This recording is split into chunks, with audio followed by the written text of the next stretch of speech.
Hi guys, welcome back to my channel. So ഇന്ന് ഞാനൊരു കുഞ്ഞൊരു ഇൻഫോർമേറ്റീവ് വീഡിയോ ആയിട്ടാണ് വന്നിരിക്കുന്നത്. നമ്മൾ ജർമ്മനിയിൽ നഴ്സിംഗ് ഹൗസ് ബിൽഡിംഗ് പഠിക്കുമ്പോൾ അതിൻ്റെ ബെനിഫിറ്റ്സ് എന്തൊക്കെയാണെന്നാണ് ഞാൻ ഈ വീഡിയോയിൽ പറയാൻ പോകുന്നത്.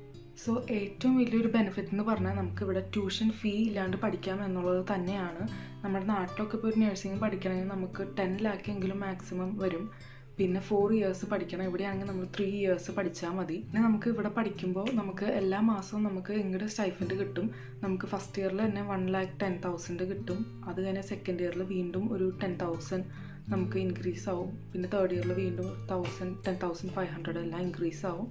പിന്നെ പഠിച്ചു കഴിഞ്ഞാൽ നമുക്ക് 3,000 euros തന്നെ സ്റ്റാർട്ടിങ് നമുക്ക് കിട്ടും. പിന്നെ ഇതിൽ നിന്നൊക്കെ ടാക്സസ് ഒക്കെ പോകും കേട്ടോ.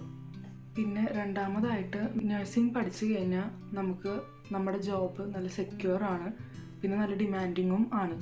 ഇവിടെ ജർമ്മനിയിൽ പ്രത്യേകിച്ച് ഏജിങ് പോപ്പുലേഷനൊക്കെ കൂടിക്കൊണ്ടിരിക്കുന്ന കാരണവും ഹെൽത്ത് കെയറിലുള്ള ഷോർട്ടേജ് കാരണവും ഇവിടെ നഴ്സുമാരെ നല്ല അത്യാവശ്യമാണ്.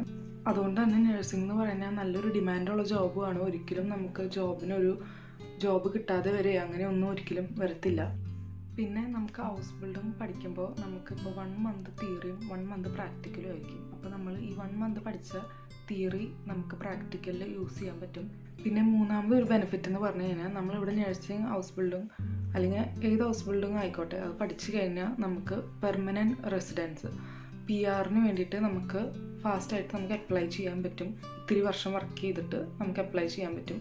നമ്മൾക്കപ്പോൾ ഇവിടെ 3 years നമ്മൾ പഠിക്കുമ്പോൾ നമുക്ക് നമ്മുടെ കൊളീഗ്സൊക്കെ ചിലപ്പോൾ ജർമ്മൻസ് ഉണ്ടാവും. പിന്നെ കുറേ രാജ്യക്കാരുടെ കൂടെ നമുക്ക് ഇരുന്ന് പഠിക്കാൻ പറ്റും. അപ്പോൾ അവരുടെ കൾച്ചറും അവരുടെ ഫുഡും അവരുടെ രീതിയൊക്കെ നമുക്ക് മനസ്സിലാവും. പിന്നെ ഇവിടെ എത്ര ഏജ് ആയാലും നമുക്ക് പഠിക്കാൻ പറ്റും. അതൊരു നല്ലൊരു കാര്യം തന്നെയാണ്. ഇപ്പം ഞാൻ പഠിക്കുന്ന ഹൗസ് ബിൽഡിംഗ് കോഴ്സിലും എൻ്റെ ഒരു കൊളീഗ് ഉണ്ട്. 54 years ആണ് ആ കൊളീഗിന്. 54 years ആയിട്ടുള്ളവരുണ്ട്, 48 years ആയിട്ടുള്ളവരുണ്ട്. അങ്ങനെ ആ ഏജ് ഗ്രൂപ്പിലുള്ളവരും നമ്മുടെ കൂടെ ഹൗസ് ബിൽഡിംഗ് പഠിക്കുന്നുണ്ട്. അപ്പോൾ അത്രയും ഏജിലും നമുക്ക് ഇവിടെ പഠിക്കാൻ പറ്റും.